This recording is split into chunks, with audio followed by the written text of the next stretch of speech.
পৰা পলাই যাওক হয় ছোৱালী গদাপানী ক'ত আছে নকওঁ কিয় নকওঁ তহঁতৰ অত্যাচাৰত এই জয়মতীৰ প্ৰাণ গ'লেও বংশটোৰ সন্ধান মই কেতিয়াও নিদিওঁ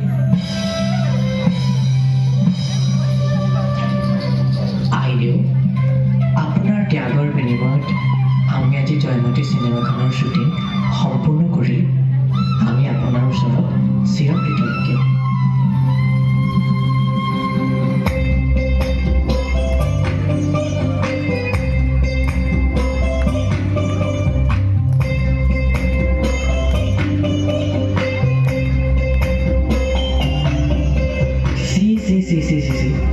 এগৰাকী ছোৱালী হৈ পৰপুৰুষক বংশধৰ বুলি সম্বোধন কৰি চিনেমা কৰি দেখুৱাব আহিছ আজিৰ পৰা তই বৰ ঘৰত প্ৰৱেশ কৰিব